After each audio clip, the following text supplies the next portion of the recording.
according to verse 41, after the people accepted Jesus Christ, they were baptized and they were added to the existing church.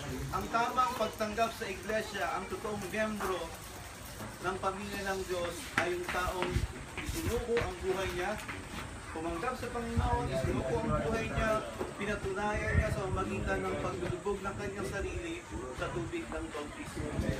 And I believe, ito ay isang pagtatagumpay ng iglesia.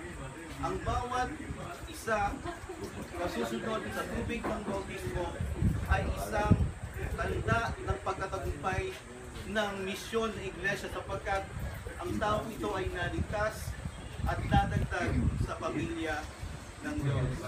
Ano ang malaking responsibility ng isang pamilya ng Diyos sa tatang sa mga bagong miyembro na susunod sa tubig ng bautismo?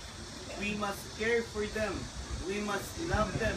We must hold them and encourage them to continue to follow Jesus and His Word. Mga kapatid, yung sa ating pagtanggap sa ating mga iglesia bilang miyembro ng ating iglesia, don't forget, we have responsibility.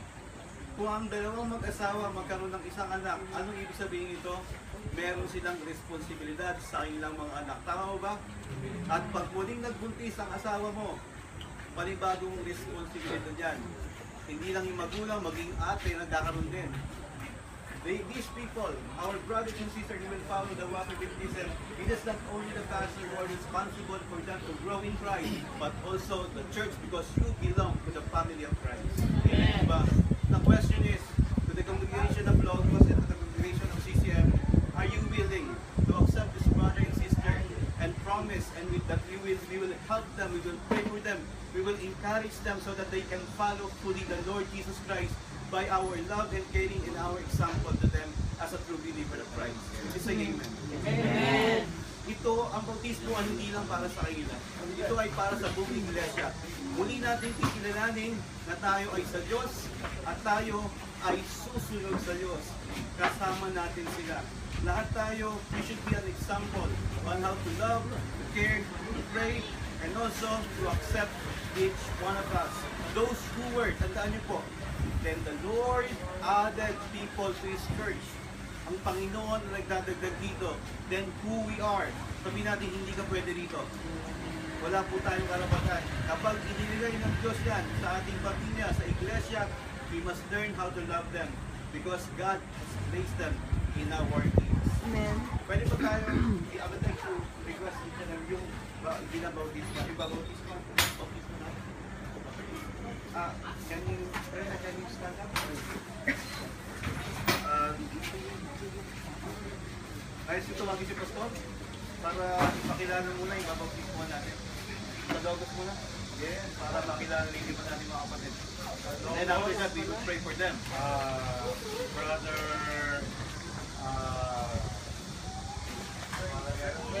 Bernie, Brother Neil,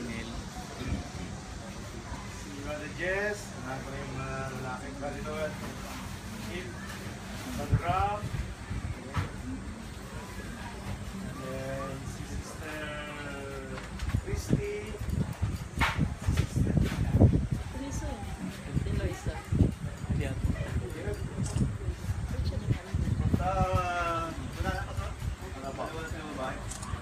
and also for the Christ Mission Ministry, Brother Pepe, and Brother John, and also Brother Adrian.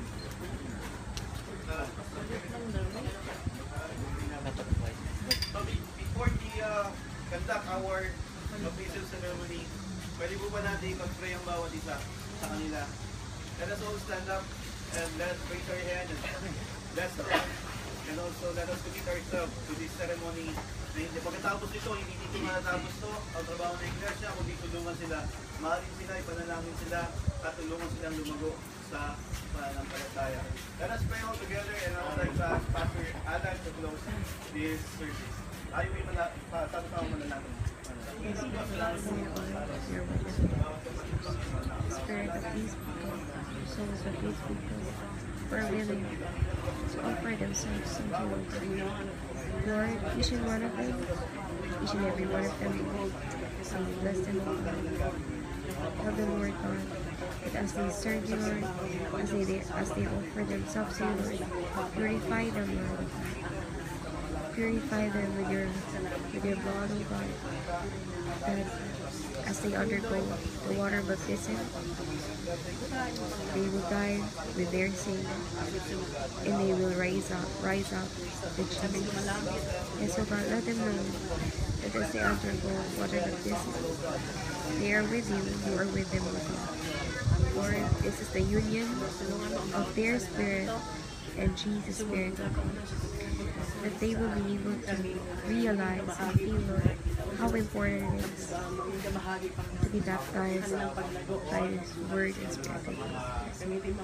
Candidates for water baptism. Yung pagtulong natin mamaya sa tubig, we do the baptism ceremony. Yung ginagawa natin is your identity with the Lord Jesus Christ. Jesus Christ was he died, he was buried, and he was resurrected. The moment na kayo ay nilulubog sa tubig, it symbolize your death, your burial, and your resurrection to our Lord. Kayo ay namatay sa inyong mga kasalanan, inilibing kasama ni Kristo. So Jesus, after 3 days, siya ay mamumuli mula sa mga mapatay. Sa inyong pag-ahon mamaya sa tubig, it symbolize that you are a new creation. It symbolize that your sins were washed away, you are forgiven, and you belong to the family of God.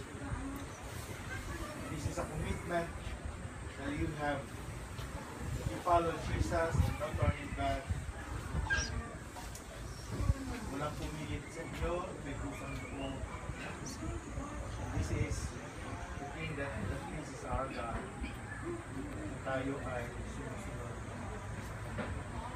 Muli tayo ay manalangin sa pangwakas na panalangin. Aming Ama, muli tinatalaga namin sa iyo ang aming mga buhay as a church, Lord, Logos and CC. Kami ay nandito upang i-witness, Panginoon, ang baptism na ito, ang commitment na ito ng aming mga kapatid. And Lord, thank you for the opportunity na mayroon kami ngayon kung gawin ang iyong kalooban. Na gawin alagad mo, tagasunod mo ang buong mundo at bautismuhan sila sa pangalan ng Ama, ng Anak at ng Espiritu. Turuan na sumunod sa iyong kalooban at sa inyong mga Panginoon, aking pong pinadalangin na sa commitment na ito ng aking mga kapatid, na lagi pong kasama ninyo sila, Panginoon, sa pamumuhay na ito. Lord God, naway maging hamon din ito sa amin na sa loob ng Iglesia, Panginoon, na mga kapatid ay samahan, alagaan, gabayan sa kanilang pamumuhay, hindi lang tagasunod mo. Lord, as we do your will for us today, your presence be with us, Lord. And maging encouragement dito sa bawat isa, sa amin sa Iglesia, sapagkat totoong ang inyong kalooban ay nagaganap, Panginoon, sa loob ng Iglesia, maging sa amin na magdala pa ng mga kaluluwa sa iyong pagkakas. Panginoon, may taas kong iyong pangalan sa gawain ito sa oras mo. Sa iyo ang mataas na papuri at pasasalamat. Ito po ang aming